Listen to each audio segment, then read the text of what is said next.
Praise the Lord, ஹல்லேலூயா. கிறிஸ்துவுக்குள் பிரியமானவர்களே, இந்த அருமையான காலைவெளியிலும் தேவ சமூகத்துக்கு வந்த உங்கள் ஒவ்வொருவரையும் இயேசுவின் இணையற்ற நாமத்தினாலே அன்பின் வாழ்த்துக்கள். இந்த நாளில் தேவனாகிய கர்த்தர் நம்மோடு பேச வல்லவராய் இருக்கிறார். இந்த காலை வேளையில் வேத வசனத்தை கேட்க வந்த உங்கள் ஒவ்வொருவரையும் கர்த்தர் தாமே ஆசீர்வதிப்பார். இப்பொழுதும் கண்களை மூடி நாம் ஜெபிப்போம்.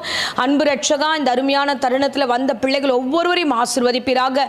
ஆண்டவருடைய வார்த்தைகளால் ஆண்டவரே ஒவ்வொரு பிள்ளைகளோடு ஒவ்வொரு வாரமும் இடைப்பட்டு கொண்டிருக்கிற கிருபைக்காக ஸ்தோத்திரம். எங்களோடு அநேக சத்தியங்களை நீர் பேசிக்கொண்டு இருக்கிறீர் ஆண்டவரே. அப்பா, உமக்கு நன்றி நன்றி ஆண்டவரே. இந்த பிரசங்கத்தை கேட்டு அதன்படி தன்னுடைய வாழ்க்கையை அமைத்துக் கொள்ளுகிற ஒவ்வொரு பிள்ளைகளும் பாக்கியவான்களாய் ஆசீர்வதிப்பீராக ராஜா. நீர் ஆசீர்வதியும், எல்லா தடைகளும் எடுத்து போடுங்க. கேட்கிற வசனங்கள் பிரயோஜனம் உண்டாகட்டும் ஆண்டவரே. அவருடைய சரீரங்களுக்குள்ள ஆத்துமாக்குள்ள ஒரு பெரிய கிரியைகளை உண்டாக்கும்படியாய் தயவாய் ஜெபிக்கிறோம். ஆசீர்வதி வழி நடத்தும் இயேசு நாமத்திலே ஜெபிக்கிறேன் நல்ல பிதாவே, ஆமேன் ஆமேன். ஹல்லேலூயா. கர்த்தர் நல்லவர், அவர் கிருபை என்றும் உள்ளது. வேத வசனம் கேட்க வந்தவங்க ஒவ்வொருவரையும் கர்த்தர் தாமே ஆசீர்வதித்து நடத்துவாராக.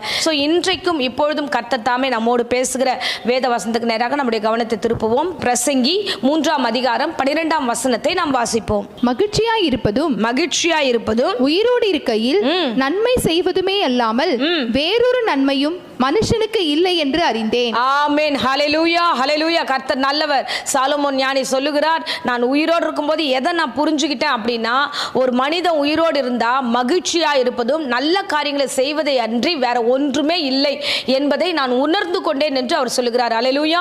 இந்த நாட்களில் உண்மையாகவே ரொம்ப ஃபாஸ்ட் உலகம். இந்த உலகம் பயங்கரமா ஓடிக்கிட்டு இருக்கு. எதையோ சாதிக்கணும்னு எல்லா ஜனங்களும் புறஜாதிகள் ஓடிக்கிட்டே இருக்கிறாங்க. பாவத்தில் ஓடுகிறார்கள், அநியாயத்தில் ஓடுகிறார்கள். நிறைய காரியங்கள் பார்த்தீங்கன்னா துக்கத்தோடு போராடி கொண்டிருக்கிறார்கள்.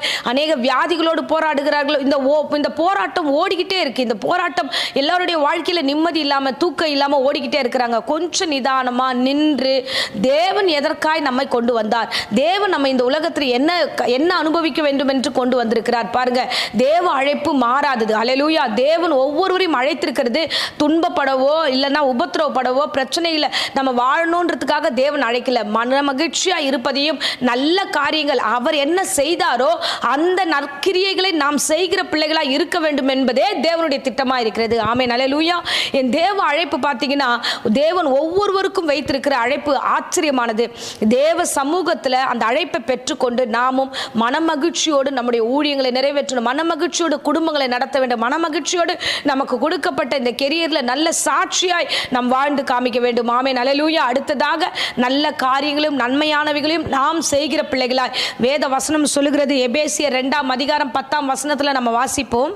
ஏனெனில் நற்கிரியைகளை செய்கிறதற்கு நாம் கிறிஸ்து இயேசுவுக்குள் சிருஷ்டிக்கப்பட்டு தேவனுடைய செய்கையாய் இருக்கிறோம்.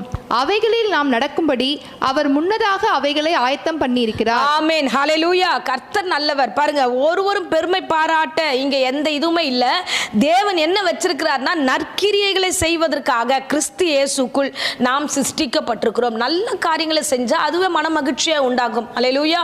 இன்னைக்கு துக்கப்பட்டு நிறைய காரியங்கள், எனக்கு அது கிடைக்கல, இது கிடைக்கல, இது நடக்கல, அது நடக்கல, என் வாழ்க்கை இப்படி ஆயிடுச்சு, இது கட்டி எழுமிக்கல, இப்படியே துக்கப்பட்டு இருக்கிறோம். இல்ல, என் தேவனுடைய காரியங்களுக்குள்ளாக நீங்க நல்ல காரியங்களை செய்யும் பொழுது தேவனாகிய கிறிஸ்து மனமகிழ்ச்சியா உங்களை நடத்த வல்லவராய் இருக்கிறார். ஆமென்.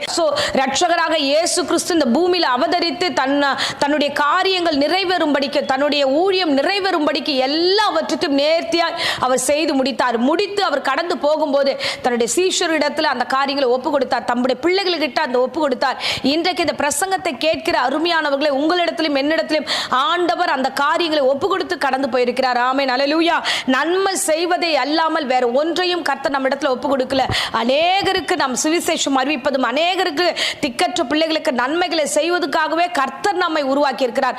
அவருடைய செய்கையாய் பிதாவுடைய காரியங்கள் இயேசு கிறிஸ்து எப்படி தன்னுடைய செய்கையாய் மாற்றினாரோ அவருடைய காரியத்தில் நாம் செய்கைகளாய் மாற வேண்டும். ஆமென். ஹல்லேலூயா.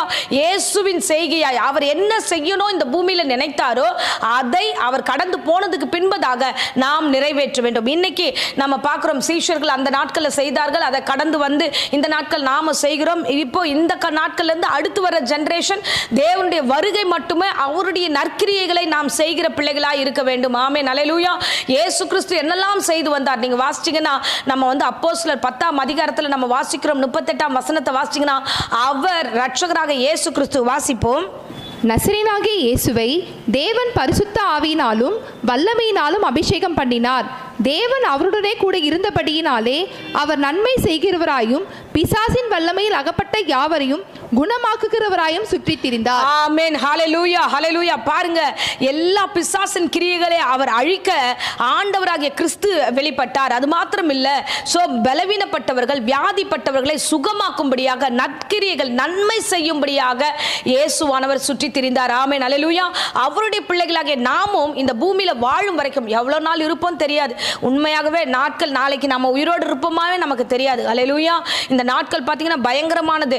எல்லா இடத்திலும் அழிவுகள், எல்லா இடத்திலும் பார்த்தீங்கன்னா மரண ஓலைகள், எல்லா இடத்துலையுமே நிறைய விதமான காரியத்தை நம்மளால கேட்க முடியுது.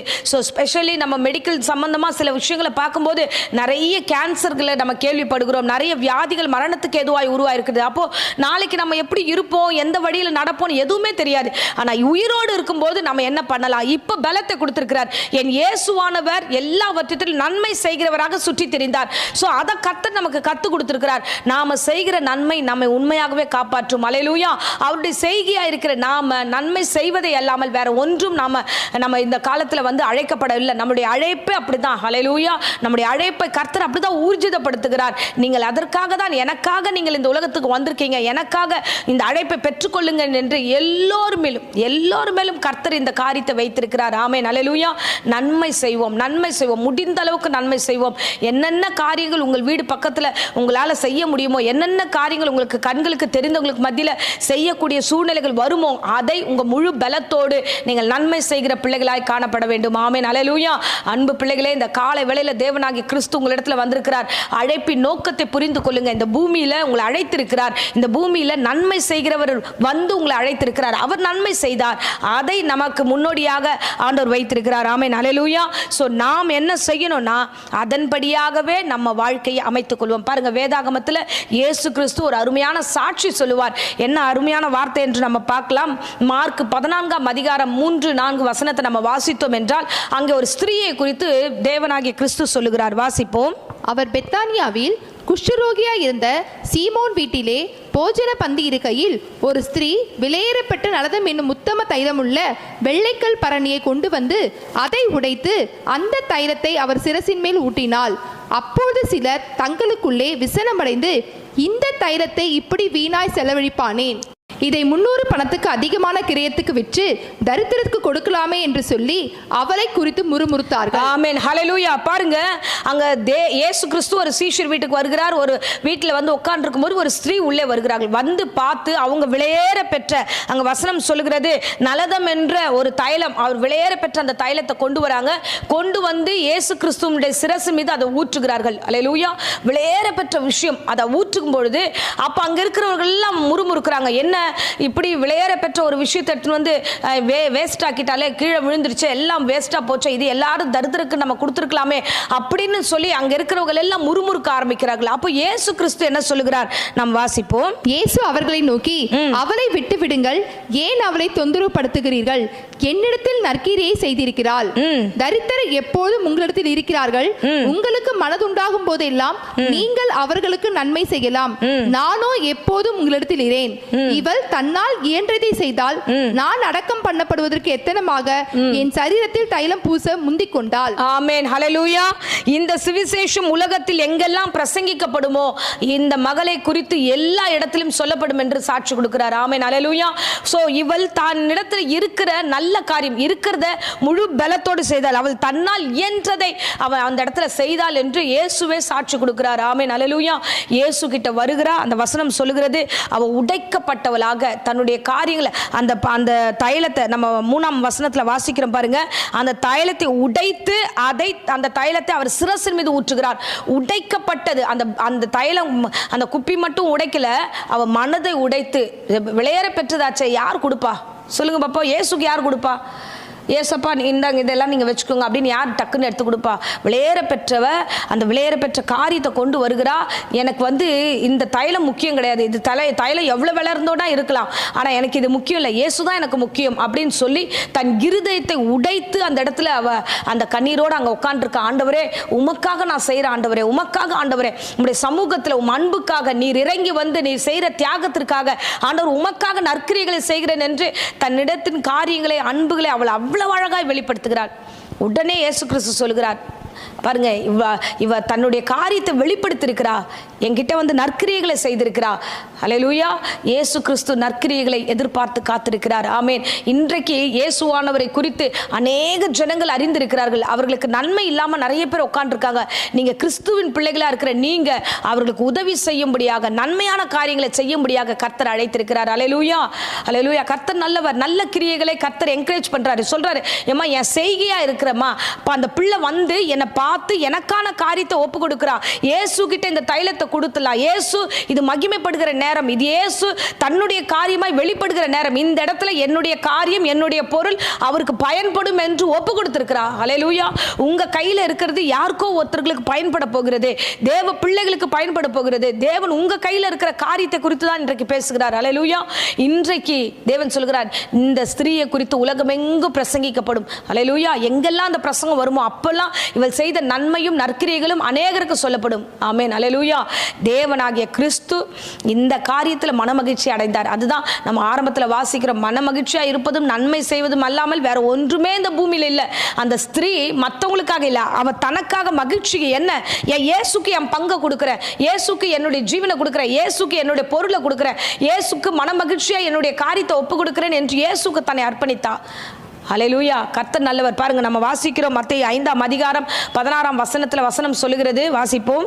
இவ்விதமாய் மனுஷர் உங்கள் நற்கிரியைகளை கண்டு பரலோகத்தில் இருக்கிற உங்கள் பிதாவை மகிமைப்படுத்தும்படி உங்கள் வெளிச்சம் அவர்கள் முன்பாக பிரகாசிக்க கடவது. ஆமென். ஹல்லேலூயா. சோ இந்த நாள் ஆண்டவர் சொல்லுகிறார், உங்க வெளிச்சம் எல்லாருக்கும் வரணும்னா நன்மை செய்கிற உங்க நற்கிரியைகளை அநேகர் பார்க்கத்தக்கதாக. இன்னைக்கு அந்த நற்கிரியைகளே இல்லாம போயிடுச்சு. நிறைய காரியங்களுக்குள்ளாக நம்ம கடந்து போயிருக்கிறோம். இல்ல, இயேசு கிறிஸ்து உங்க நற்கிரியைகளை எதிர்பார்த்து காத்திருக்கிறார். அவர் என்ன செய்தார்? என் செய்கை, நான் இந்த இடத்துல இப்படி இருக்க மாட்டேன், நான் எல்லா காரியத்தையும் இறங்கி நன்மை செய்கிறவரால் சுற்றி திரிந்தது போல நீங்களும் உங்களுடைய பொறுப்பை உணர்ந்து கொண்டு நன்மை செய்கிறவர்களாய் கடந்து வர வேண்டும். இந்த மக தன்னுடைய காரியத்தை இயேசுவுக்கு ஒப்பு கொடுத்தது போல உங்ககிட்ட என்ன இருக்கோ முழு அன்போடு நீங்க ஊழியம் செய்றீங்களா, செய்யுங்க. உடைத்து ஒப்பு கொடுங்க. முழு அன்போடு தேவ சமூகத்தில் காணிக்கை கொடுக்குறீங்களா, ஒப்பு கொடுங்க. உடைத்து உங்களுடைய காரியங்கள், ஆண்டவரே நான் எல்லாத்தையும் செய்கிற ஆண்டவரே சொல்லுங்க. உடைத்து ஆண்டவருக்காக நீ நல்ல நல்ல காரியங்களை வந்து திட்டங்களை எல்லாம் செய்ய வேண்டும் என்றால் நீங்கள் இறங்கி நீங்கள் செய்யுங்க. அதற்காகவே அழைக்கப்பட்டீங்க. இது உன்னதமான அழைப்பு. ஆமென். அல்லேலூயா. இந்த அழைப்பை புரிந்து செயல்பட வேண்டும். ஆமென். தேவன் எதை எதிர்பார்க்கிறார் தெரியுமா? நம்ம அங்க அலைஞ்சுக்கிட்டு இருக்கோம். அலையிறதை எதிர்பார்க்கல. நீ வந்து அவருடைய சமூகத்தில் அமர்ந்திருந்தாலே போதுமானது, அவர் சமூகத்தில் ஒப்பு கொடுத்தாலே போதுமானது. தேவ சமூகம் வந்து ஆசீர்வதிக்கக்கூடியது. இதுதான் மரியாள் நல்லா புரிஞ்சு வச்சிருந்தா. வசனம் சொல்லுகிறது, லூக்கா 10ஆம் அதிகாரம் 42ஆம் வசனத்துல இயேசு கிறிஸ்து சொல்லுகிறார், தேவையானது ஒன்றே, மரியாள் தன்னை விட்டு எடுப்படாத நல்ல பங்கை தெரிந்து கொண்டாள் என்றார். ஆமென். ஹல்லேலூயா. இயேசு கிறிஸ்து விரும்பின வார்த்தை. இந்த வார்த்தை பார்த்தீங்கன்னா, தன்னை விட்டு எடுப்படாத நல்ல பங்கு. இயேசுவை நான் விசுவாசிக்கிறேன், இயேசுவை நான் ஃபாலோ பண்றேன், ஆண்டவராக ரட்சகரை நான் விசுவாசித்து ஞானஸ்தானம் பெற்று தேவனுக்குள்ளாக வாழ்கிறேன் என்று சொல்லுகிறவர்கள் ஆண்டவர் செய்த நற்கிரியைகளையும் நாம் ஃபாலோ பண்ணி தான் ஆக வேண்டும். ஆமென். அவர் பாதத்தில் அமர்ந்து அவர் என்ன சொல்லுவாரோ என்று நாம் கவனித்து அதன்படி நற்கிரியை செய்கிற பிள்ளைகளாய் இருப்போம் என்றால் இந்த வேத வசனம் நமக்கு சொல்லுவது போல நாம் உலகெங்கும் பிரகாசிக்கிற பிள்ளைகளாய் நாம் காணப்படுவோம். ஆமென். அல்லேலூயா. அநேகருக்கு மத்தியில, சொந்தங்களுக்கு மத்தியில, நண்பர்களுக்கு மத்தியில, திக்கற்ற ஜனங்களுக்கு மத்தியில நீங்கள் இயேசுவின் செய்கைகளாய் மாறும்பொழுது கர்த்தர் அநேகருக்கு மத்தியில உங்களை சாட்சியாய் நடத்துவார். தேவ பிரசன்னத்துக்குள்ளாக நீங்கள் ஆசீர்வதிக்கப்படுவீர்கள். ஆமென். அல்லேலூயா. ஆகையால நம்முடைய நாட்கள் குறுகினதா இருக்கிறபடினால நம்ம நாட்களை என்னும் அறிவு எனக்கு தாங்க என்று சொன்ன வேத வசனத்தின்படியே இந்த நாட்களில் உங்களுடைய காரியங்கள், ஆண்டவரே எனக்கு குறுகிய நாட்கள்ல நான் என்ன செய்ய வேண்டும் என்று கேட்கிற ஒவ்வொரு பிள்ளைகளுக்கும் நன்மை செய்வதும் அது நிமித்தம் வருகிற மகிழ்ச்சியே அல்லாமல் வேற ஒன்றுமே நம்ம இந்த உலகத்துல முழுமையாய் அனுபவிக்க முடியாதது. ஹல்லேலூயா. இந்த உலகத்துல முழுமையான ஆசீர்வாதம் நாம் மகிழ்ச்சியா இருப்பதுதான். இந்த உலகத்துல முழுமையான ஆசீர்வாதம் எதனா, மற்றவர்களுக்கு நன்மை செய்வதுதான். நீங்கள் இயேசுவுக்காக நன்மை செய்ய கடந்து வாங்க. உலகமெங்கும் பிரகாசிக்கிற பிள்ளைகளாய் நீங்கள் காணப்படுவீர்கள். ஆமென். இப்பொழுதும் அடியேன் உங்களுக்காக ஜெபிக்கிறேன். இருந்த இடங்களை கண்களை மூடி ஜெபிப்போம். ஸ்தோத்திரம் ஆண்டவரே. அப்பா, உம்முடைய அழைப்பு உன்னதமானது ஆண்டவரே. அப்பா, நீர் செய்த நன்மைகளையும் நீர் செய்த எல்லா நற்கிரியைகளும் ஆண்டவரே எங்கள் கையில ஒப்பு கொடுத்திருக்கிறபடினாலே உமக்கு நன்றி செலுத்துகிறோம் ராஜா. ஆண்டவரே, ஸ்திரீயானவள் தன்னை உடைத்து தன்னிடத்தில் இருக்கிற காரியத்தை உம்மிடத்தில் ஒப்பு கொடுத்த போது அவளை ஆசீர்வதித்த தேவன் அல்லவா. இந்த நேரத்திலும் ஆண்டவரே, இந்த காலை வேளையில ஆண்டவரே தன்னுடைய காரியத்தை உம்முடைய பாதத்தில் அர்ப்பணிக்கிற ஆண்டவரே ஒவ்வொரு பிள்ளைகளையும், இந்த பிரசங்கத்தை கேட்கிற ஒவ்வொரு பிள்ளைகளுடைய இருதயங்களையும் ஆண்டவரே நீர் ஆசீர்வதிப்பீராக. கர்த்தாவே, உம்முடைய கரத்தில் ஒப்படைக்கிறோம் ராஜா. ஆண்டவரே, எல்லா இடங்களிலும் ஆண்டவரே உம்முடைய செய்கையா இந்த பிள்ளைகள் வெளிப்படுவார்களாக. ஆண்டவரே இவர்களுக்குள்ளாக மனமகிழ்ச்சியும் சந்தோஷத்தையும் அளவில்லாமல் நீர் கட்டளிடுங்க. உமக்காக உம்மை போல் வாழ வேண்டும் என்று வந்து தீர்மானித்த ஒவ்வொரு பிள்ளைகள் மீதும் ஆண்டவரே உம்முடைய ஆசீர்வாதத்தின் மகிமையை காண கிருபை செய்யும். நன்மை செய்வதே அல்லாமல் வேறு ஒன்றையும் கர்த்தாவே நீர் எதிர்பார்ப்ப இல்லை என்று ஆண்டவரே நீர் சொல்லினபடியே கர்த்தாவே இந்த பிள்ளைகளை ஆசீர்வதிக்கிறேன். நன்மையாக நிரப்புங்க, பாதுகாத்துக் கொள்ளுங்க, ஆசீர்வதிங்க. இந்த வேளையில கூட கர்த்தாவே வியாதியோடு பலவீனத்தோடு யாராக இந்த பிரசங்கத்தை கேட்டுக்கொண்டுதான் பூரண சுகத்தையும் ஆரோக்கியத்தையும் கர்த்தர் கட்டளையிடுவீராக. ஆண்டவரே தெய்வீக கிருபையினால் ஆண்டவரே ஒவ்வொரு குடும்பத்தாரை ஆசீர்வதிப்பீராக. இயேசுவின் இணையற்ற நாமத்திலே ஜெபித்து ஆசீர்வாதத்தை ஒப்புக் கொடுக்கிறேன் ஜீவனுள்ள நல்ல பிதாவே. ஆமென். ஆமென். Praise the Lord. God bless you.